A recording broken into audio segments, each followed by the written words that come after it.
Welcome everybody back to the channel. Hope you're all having a good Tuesday in this week of international breaks. What's happening? How you doing?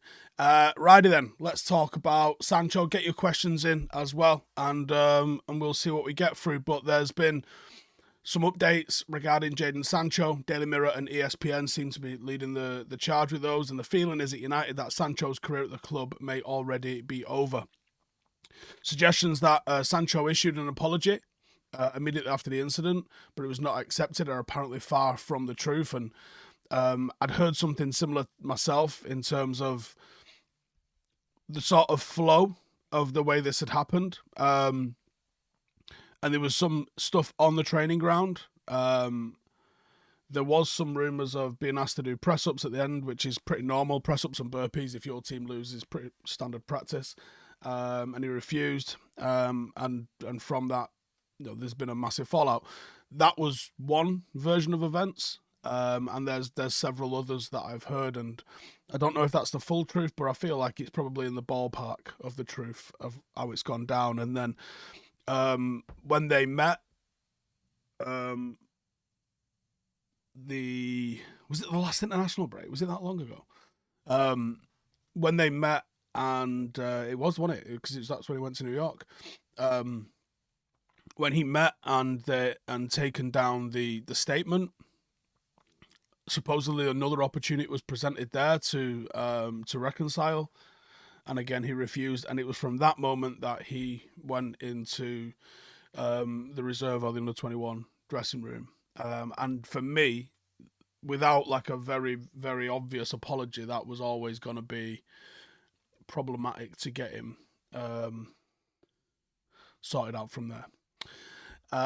Anyway, Ten Hag's understood to tell the club that the attitude of the other players in training has improved since Sancho has been exiled, and is demanding Sancho make a public apology and say sorry in front of his teammates before he can return to the squad. The sorry to his teammates is something that I'd heard as well, actually, and he's refusing to do that. A stance which supposedly has the full backing of the club, but 5 weeks after that Arsenal game, there is no sign of, any sort of reconciliation whatsoever. So, to me, the abject refusal to engage in any sort of dialogue, I think rests on purely on the player in this instance. You might feel like you've been wronged. It isn't going to help by sulking about it. If you feel like you've been wronged, the best thing that I think Jadon Sancho could do now is go and be absolutely undeniable in training, force your way back into the squad, force your way back into the team, and then say, listen, I don't agree with what happened. If it's that bad that you end up wanting to leave the club over it, then that's fine. It's a decision you're allowed to make as a professional. But I think that Jadon coming out and saying his side of things on the back of proving himself to the team and to the manager in training would come from a much better place. Sulking and complaining when you're on the outside, I'm not getting my own way, when people are expecting you to apologise and do this and the other, just doesn't go down. If you want to be able to criticise, you have to do it from a position of being unable to be approached yourself. So if you want to criticise, it's glass houses, isn't it? Yeah.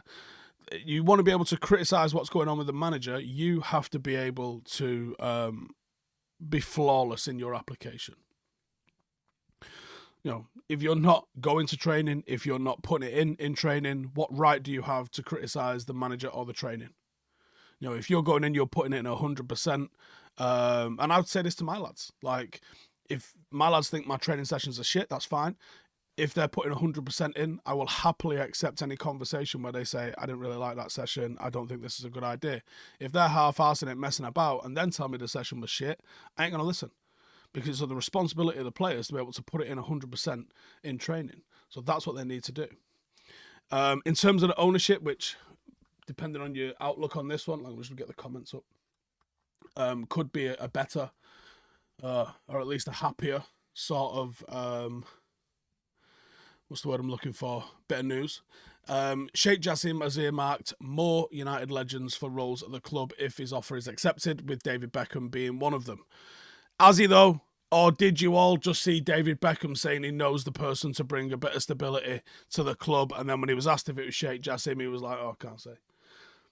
Have you all just gone 1 + 1 = 5? Get in. Because that's what it feels like. If this had come out before David Beckham had said this, it'd have so much more credibility. But the fact that you're all bringing this out on the back of nonsense tells me you're guessing.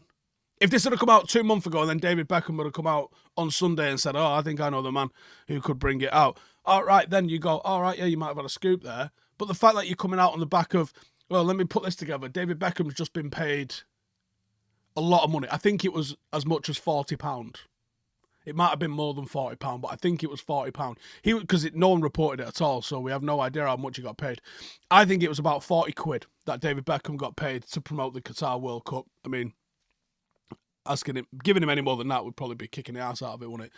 So I reckon David Beckham got 40 quid to promote the Qatar World Cup ahead of things, and did a couple of documentaries over there. And because of that relationship, which I don't know if that had an end on it or if it was just for the World Cup, there is obviously a relationship with Qatar. Everyone's just jumped to the conclusion, which is probably a correct conclusion, but it doesn't mean that you're guessing. It doesn't mean that you're not guessing, sorry. And supposedly he's been offered an international ambassador role if Qatar is successful in buying United. He's been in direct contact with the Qataris.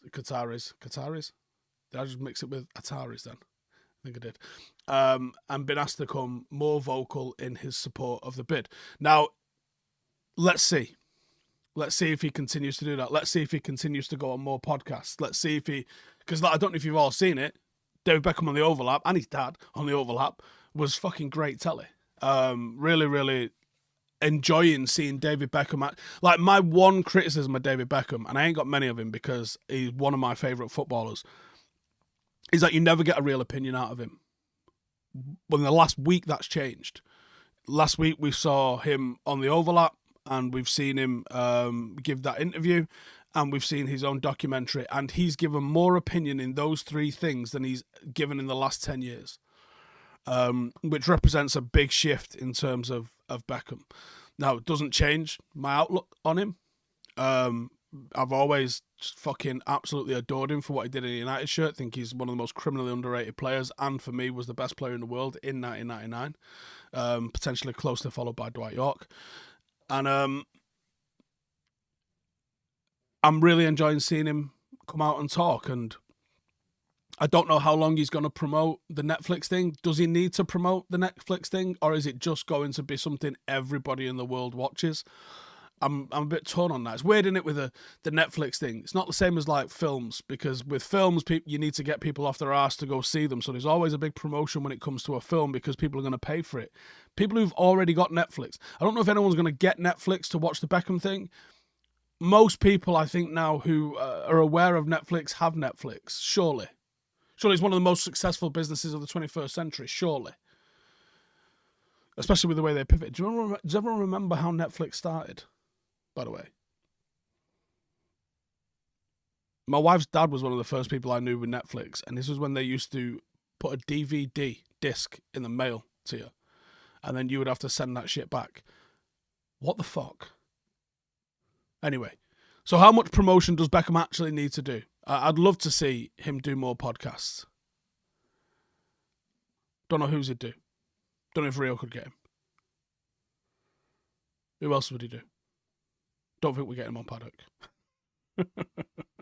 I actually was in contact with, have you seen the credits at the end of it? His manager's called Nicola Howson. And I think just on the pure coincidence of a surname, because we're not related, she managed to actually read an email from me and replied. And the plan pre-COVID, once he just opened up into Miami, was for us to go and get a little bit of access. We didn't know if he was getting Beckham. The idea was that we'd try to get 5 minutes with Beckham, but we was going to be given a tour of the Inter Miami facility. And then COVID hit. COVID hit, I think, when was we looking at going? What month does the MLS season start? I want to say February, March, and then COVID hit, didn't it? And we didn't end up going. So yeah, that was that. So how much promotion's Beckham going to do? I don't know. If he starts coming out being more vocal, about Sheikh Jassim's bid, then you'd have to put 2 and 2 together and assume that these reports are correct.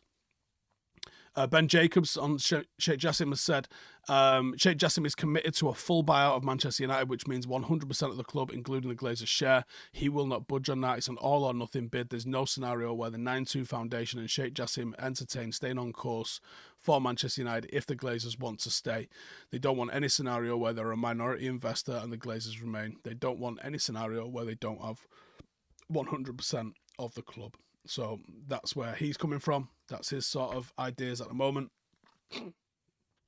It's just about whether or not they can agree on the price, and as a consequence, he might have to go higher and ultimately pay what it takes.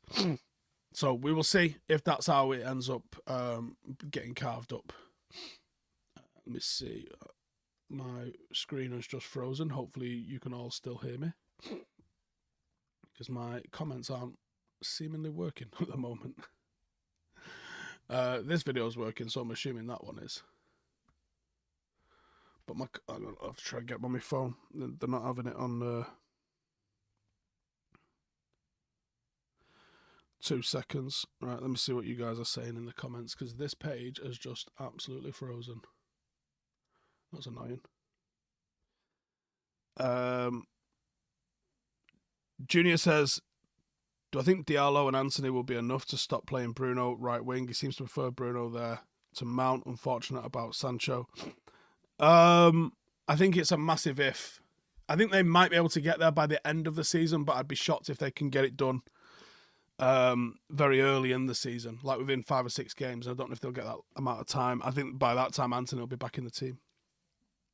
What's my thoughts on the Manchester derby in a couple of weeks? Flapping is the word on that.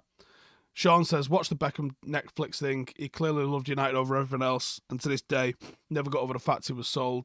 His missus is responsible for that. Way too much of a circus. I don't know how you can watch the documentary and think that his missus is responsible for that. I watched that documentary, and I thought Victoria came out of it really well, actually, because I would say all of my narrative of what I thought of Victoria had only ever come from the media, which is wrong, isn't it? I've never met her, I don't know her. And I would say she came across like,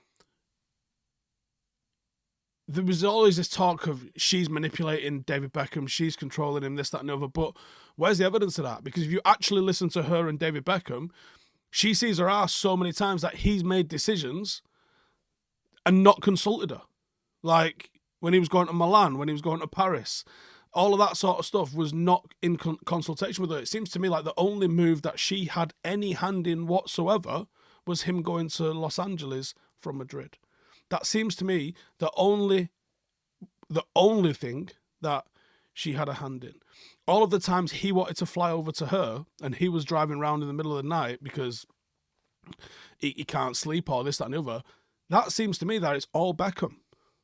Like, I don't know how you can watch that and go, she caused all of this. I don't think she did. I think Fergie said it himself. David Beckham was one of the only players he's coached who wanted to be famous. You know, you listen to the lads that was an apprentice with him. He was flash on £37.50 a week. You know, Phil Neville says it in the documentary. He would get paid. He would spend all of his money on clothes and be absolutely skint until the next time he got paid. Like, that was David Beckham. David Beckham's natural personality is just to be flash. You know, and is to probably chase a little bit of the fame. I don't think Victoria had a fucking thing to do with that. Now, obviously marrying a pop star that was massive at the time is going to have knock-ons and consequences and stuff like that. But I think people projected far too much onto Victoria, and it was just David. That was just who he was. And the madness is, it did not take away from him being one of the very best footballers that's ever lived. And yeah, she's not working class, is she? I'm sorry. If you're getting dropped off in a fucking Rolls Royce at school, let's have it right. TDF says she was quite funny too. I thought she came across really well, me. I genuinely do. I thought she come across really well. Notch says, just having my breakfast. What you having? I've just had protein porridge from Resilient Nutrition. It's got big fat nuts in. It was good. Paul says, I think David always wanted to be more. Mark says, if Sheikh Jassim is getting Beckham on board, will he be reaching out to other ex-players like Gary Neville? I don't know. Um, I don't know, in all honesty.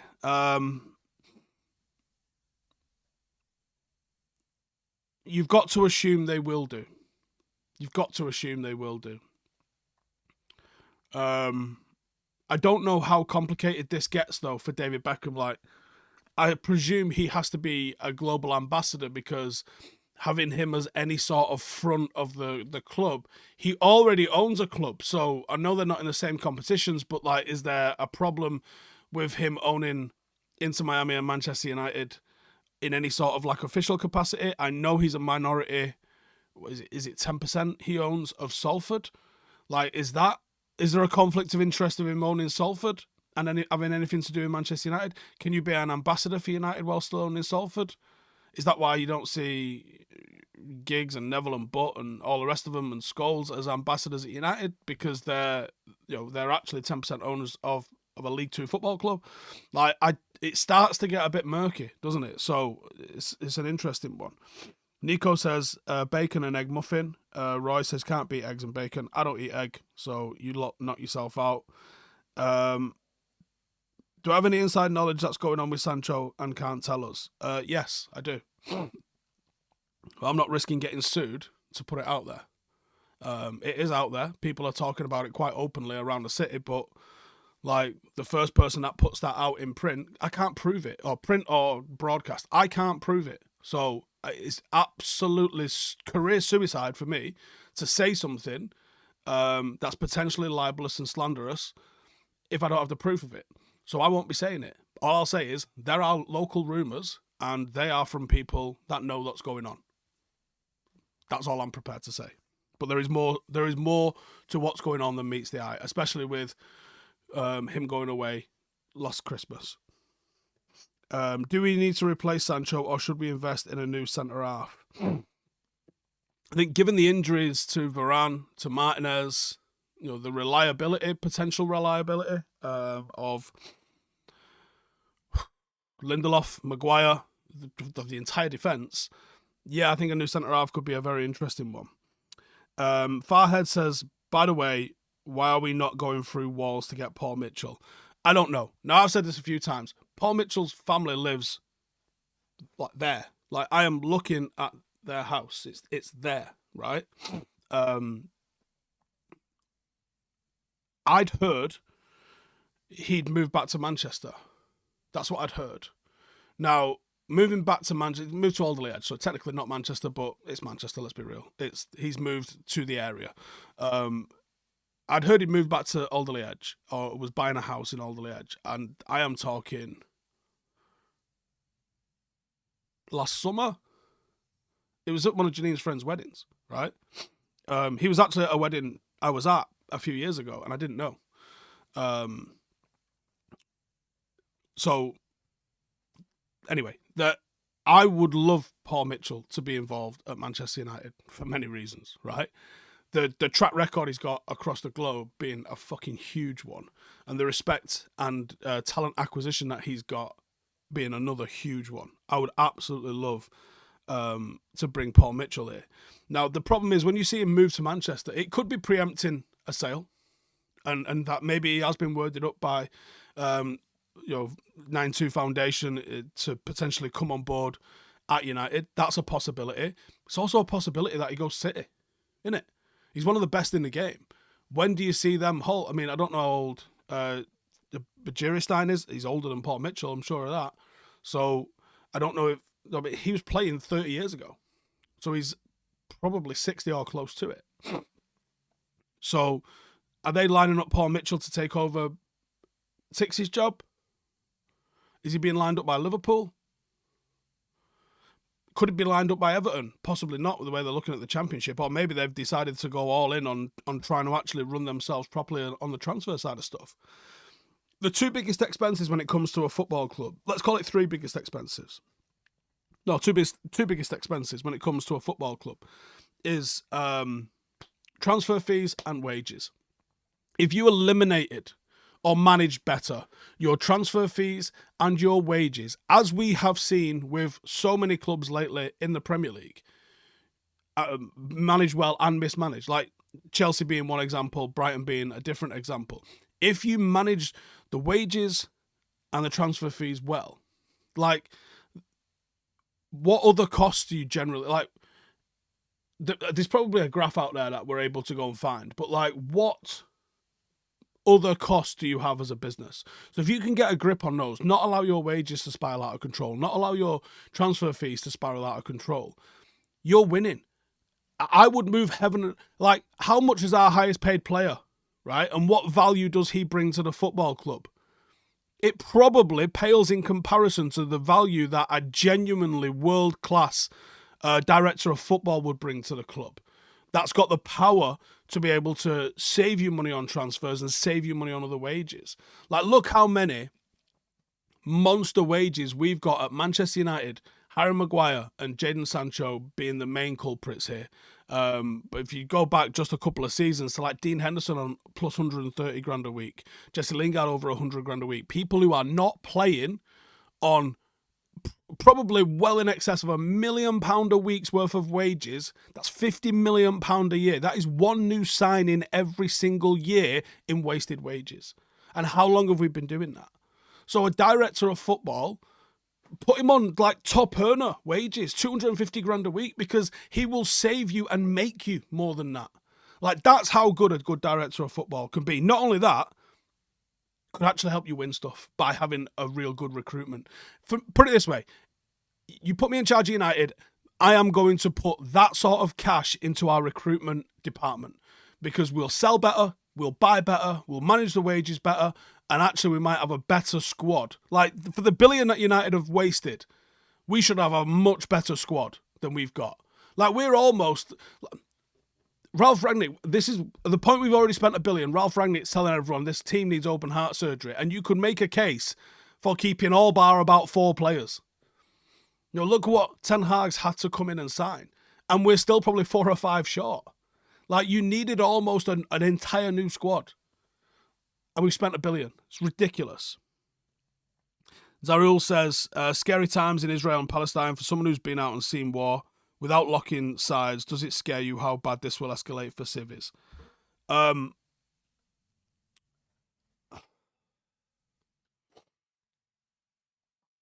Yes. And there's no way to talk about what's going on in Palestine and Israel without pissing somebody off and potentially pissing everybody off. But I like how you've just kept to how bad this is going to be for civilians. Now, in my opinion, it's going to be disproportionate. And the civilian casualties, in fact, if you look at the historic casualties over the last 20 years, it's incredibly one-sided. And I don't justify Hamas attacking any civilian. And I don't justify the IDF attacking any civilian. But one side only ever seems to get called out for it and not the other. And one side is fighting out because of the disproportionate way that they are treated. To keep it weight on just the civvies, yeah, it's awful. And I saw a couple of videos yesterday that absolutely fucking ended me. And it made it hard to fall asleep, actually. And both involved children. There was a dude with like a 4 or 5 year old girl, the body of a 4 or 5 year old girl, because she passed away, screaming. And I can't fathom that. When I've gone to war as an adult, and I've gone to war with my friends and my comrades. I've not had it forced upon me and my family, and I can't imagine the mindset shift if my little girl was involved in this. The other one was a guy in the hospital. Couldn't make out what he was saying or his face, but quite clearly. But he looks like he's holding an injured baby, and then he lifts the baby away, and the baby's passed away. And you're thinking, "Fuck me!" It's horrific. It's truly horrific. And I don't really agree with the British government flying the Israel flags all over the buildings at all. You know, I don't know how you fix that area. There's people want fundamentally entirely different things and are and you're dealing with an extremely oppressed people who are absolutely fucking fed up of it and have been fed up of it for longer than my lifetime, and you're dealing with another organisation in the area that's completely opposed to everything that everybody else stands for. It's a fucked up situation is the politest way that I can put this. Colin says, can't Beckham sell into Miami to the Glazers and put the money into Man U? I don't think he wants to sell into Miami. I think he's very fucking invested in that project. And honestly, would you want to sell anything to the Glazers? I wouldn't want to sell them a used car if I liked it. Ben says, do I think Sancho should be given more chance on the right-hand side? Not at the moment. Rico says, let's stick to football, please. Let's fucking not. Let's be real about this, right? Let's be fucking very real about some of the stuff that's going on in the world. And it fucks me off because this is going to get a lot of attention right now. And that's not necessarily a bad thing that this gets a lot of attention, but there's stuff going on in Uganda and all over Africa and things going on in the Far East as well that they don't get the same sort of attention for whatever reason. And I don't know why they don't get the same sort of attention, but this shit is happening across the fucking world. And for all the stick to football, look, man, if the chess moves that are at play at the moment smell suspiciously like the chess moves that were at play 109 years ago, where it seems like there's alliances being formed with Russia and North Korea and potentially some stuff involving Iran. China's getting in the mix. You've got the whole Saudi, Qatar, Middle Eastern faction going on. There's all sorts of shit about to pop off. There might not be fucking football if everything comes to play that's about to fucking go off there. So it needs sensible minds and people willing to communicate. Because it's always... Here's another thing that I think is a massive fucking problem. It seems to me like bar the fucking little twerp we've got in charge of the UK, it seems to me like every fucking leader in world government at the moment is 70 plus, right? I don't know what you know about people that are over 70. They give little fucks. And a lot of them ain't thinking about tomorrow. And they're not thinking about the next 25 years because the chances are they will not fucking be here. So when you've got all of these, I mean, Putin's in his 70s, Xi's in his 70s, Biden's about 155 years of age. All of these fuckers, they don't care. So if they're like, fuck it, let's just start a war, because guess what? They ain't going. They're not going. They'll be fine. If they started a global conflict, they're not fine. It's people like you and me, people of our social class that ends up fucking going and dying. That's how it fucking is, right? So forget stick to fucking football. This affects all of us. And so for what's going on in Israel and Palestine will be a lot more personal to some than it will be to others. But it's truly fucking horrific what's going on. It's horrific being attacked at a music festival. It's horrific living in Gaza, right? There's no fucking right in this. But I tell you what, there's one group of people that are going to be paying for it fucking heavily with their lives. And for aid has been stopped. Humanitarian stuff has been stopped to it. And it's fucking catastrophic. And it honestly fucks me off to another level. I will not stick to football, right? Gary Neville can do the stick to football. I'll stick to whatever the fuck I like, okay?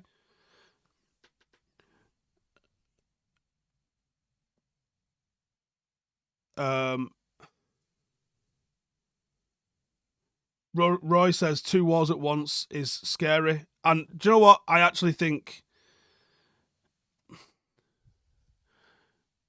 it's not just the 2 wars in there, because I think there's other shit at play here as well that I don't think is quite finished. I think there's a lot more going on here. ADHD says, give us an out of 10 rating on whether you think the Glazers will sell and to who. I can't give you more than a 5 at the moment, because I thought they did. When it came out that they were looking to sell, looking at the investment, and then we heard from Jim Radcliffe and we heard from Sheikh Jassim, you're like, wow, these people seemingly have got the dough. Sounds like we're about to meet the valuation. I think this could happen. And I probably got all the way up to a 9 out of 10 that we were going to get sold. And I reckon I'm all the way back down to 5 now, and I have no fucking clue. Literally 5, because it could go either way. Curtis says, how do you put the political side of war to one side mentally whilst you're on tour? You don't really have a choice. You don't really have a choice.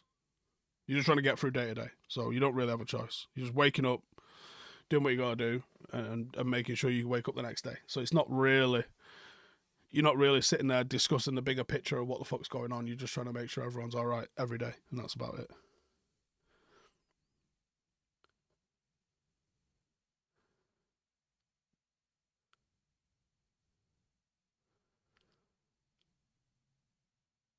Notch says some people still think politics was never in football for decades and decades.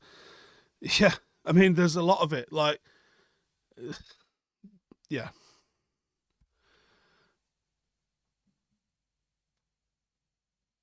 Hasp says, thank you for not being as one-sided on this topic as our government. A footy question, though. Do you think Ten Hag's handling of Sancho is correct? What would I do differently as a gaffer myself? I probably do exactly what Ten Hag's done.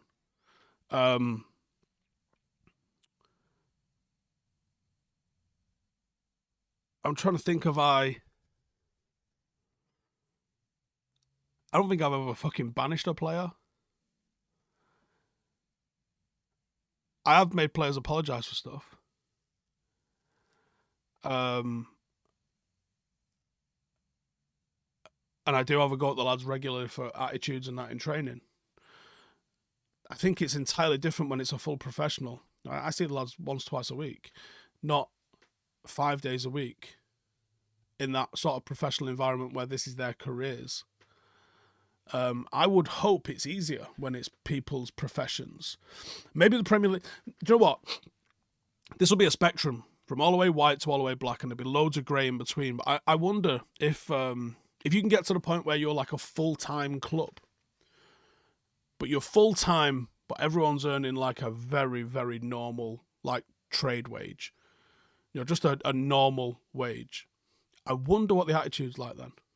Because on one hand, you've got the privilege of being able to play sport for your job, but you haven't quite got the Ferrari Premier League sort of money. You're just, I got to turn up and I got to do my best, and that's all I got to do, and I'm playing football. In my mind, I could imagine that would be a very easy place to run, and potentially easier than amateur. Because like I'm going to training tonight, and I've got my whistle around my neck. I'm ready to go. I'm going to training tonight. I have expectations of what I think is going to happen, who I think is going to turn up, and I could be wrong. Whereas at a professional club, you will know who's injured and everybody else is training. And I find that be so much easier for session planning. Session planning is well hard when you don't have a fucking... I have to plan like 3 sessions for one session because I don't know who's coming. But yeah, I don't know. What was the rest of the question? Do I think he sent... Yes, I do. I think Ten Hag's handling of Sancho was correct because I think there's been the arm around the shoulder multiple times before it got to the putting it public. So yes, I think it probably is correct.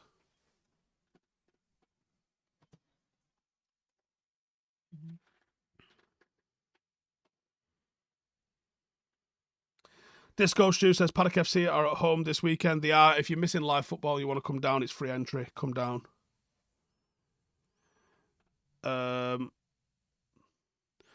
Top Dog says, is all this wall stuff going to mess up the sale, or is the sale news just another way of taking heat off the Glazers? Seems to come up every time they get criticised. It does, doesn't it? Convenient.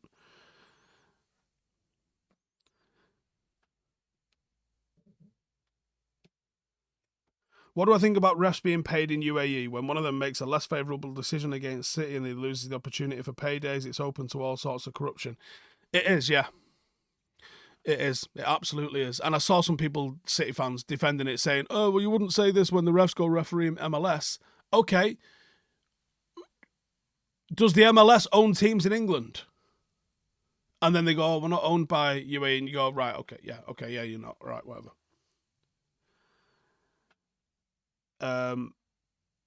TC says you have to give contract to players that are just higher than national minimum wage, then put playing bonuses of 200k. So if you're not up to working hard, you don't get an easy ride. In terms of footballers, the problem is, mate, I generally agree with that. And if I, like, if I had the budget and I could do it and I was in a league where it was worth doing, I would be looking at how I could do that with Paddock. And I would introduce a bonus based on performances or results, for sure. Now, the problem is when you sit down to negotiate with a player, let's say Jude Bellingham, right? Let's say for some reason Jude Bellingham comes on the market, Real Madrid in financial trouble, they need to sell a big asset. Jude Bellingham's going to be the one who gets sold. So they're being forced to sell. I don't know what he's on at Real Madrid. It's probably not minimum wage with bonuses, is it, right? So it's probably, we could all guess, at 300 grand a week, something like that. You pay that sort of money for a player, you're going to pay that sort of money for his wages. So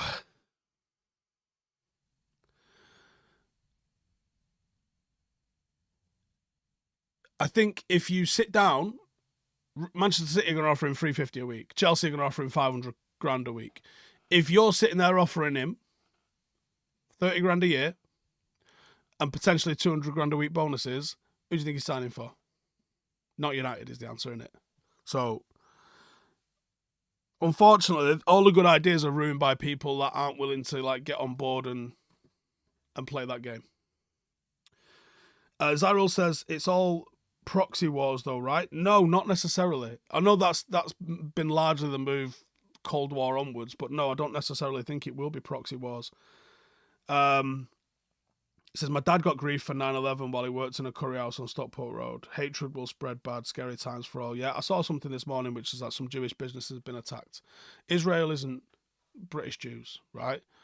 You can't hold the actions of any people in any area responsible for people in another area. That's where people get it fucked up. You have to just look at, like, showing support for Palestine does not endorse Hamas. It doesn't. Showing empathy and sympathy for the hell that people are living in Palestine does not support Hamas, and it doesn't take away from the suffering of the people, the innocent Jewish people that have just been affected by the attacks from Hamas, right? People want to just lump these things into sound bites, and that's wrong in my opinion. That's more fucking wrong than half of the stuff that people are trying to claim. Yeah, it will be. There'll be. I'm seeing all sorts at the moment. Like, Twitter especially is an absolute fucking cesspit. It's an absolute fucking cesspit. And I've refrained from commenting it on Twitter because there's not enough characters to eloquently articulate what you're trying to say. And I've probably fumbled a little bit in what I'm trying to say here because it's live and I hadn't prepared anything. You know, I'm just trying to speak off the top of my dome, if you like. But yeah. Hazard has retired. Fuck me. I thought he retired when he went to Real Madrid. I guess he's actually retired. Well.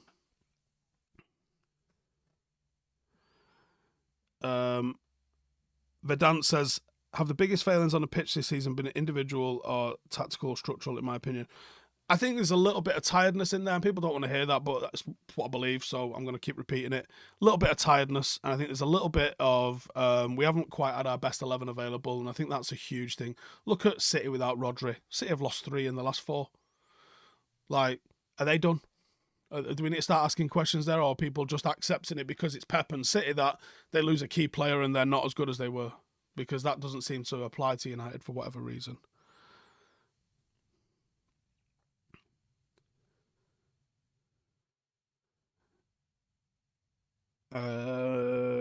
Craig says salary cap's the only way that kind of thing could work, but the problem is it would need to be global mandate, otherwise other leagues will just throw on it like Saudi is. Correct, yep. That's why it works for the American sports stuff, because they're the biggest teams in those sports and they can control it all centrally. Wouldn't work with European football because you could have a Premier League salary cap. I mean, salary caps have kind of come in and then players just go elsewhere because they can.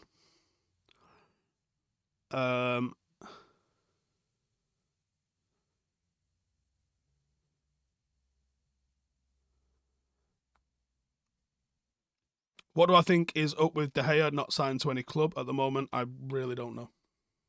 I really, really don't know. Azarel says, appreciate your answers. My super chat's always like your openness to speak unbiased from a point of view of someone who's been there and probably expected to have a narrative. Just be open to just talk about it. I don't prescribe to, I think it's quite a common, I'm going to be very honest here, I think the British military has got a bit of an anti-Muslim sort of stance, which I don't share. I have this. I've not had this just from today. It's something I believe in. So it was in that drawer. It's been in that drawer for a couple of years.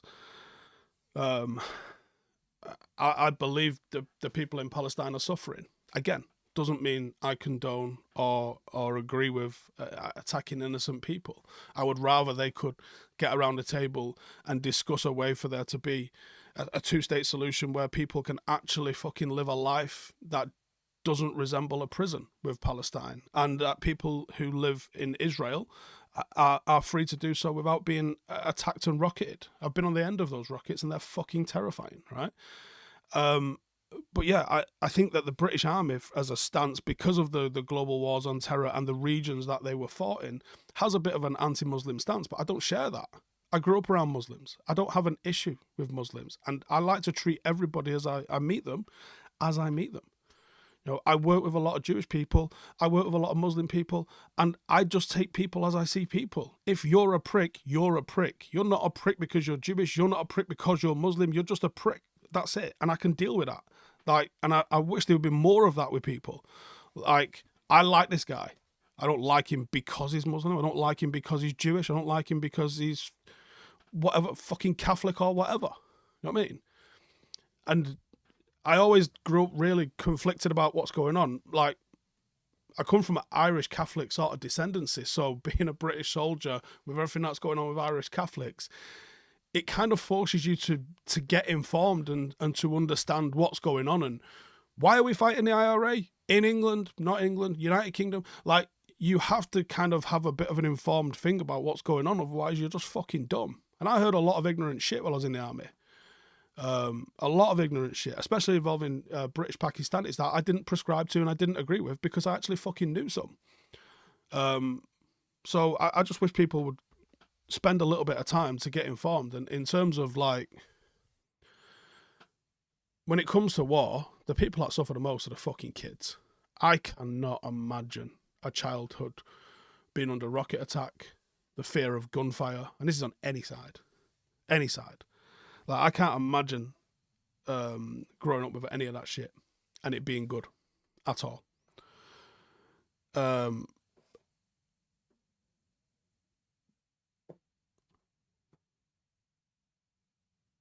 Walt says, ask Steve if he thought he was liberating Afghan people while he was serving there. No, I didn't really know.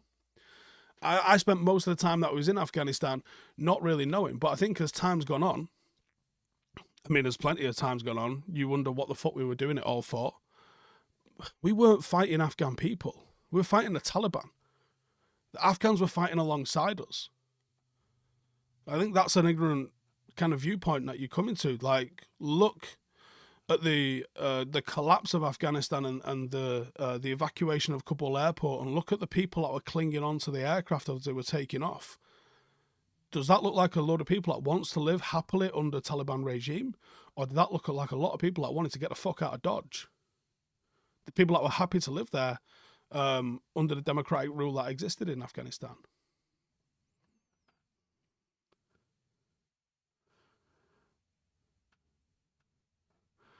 Matt says, one of the most devastating things I ever heard was kids in Syria and other areas under drone strikes are afraid of blue sunny skies because clear skies means more drone attacks and more death. Fucking hell. Literally stolen sunshine, yeah.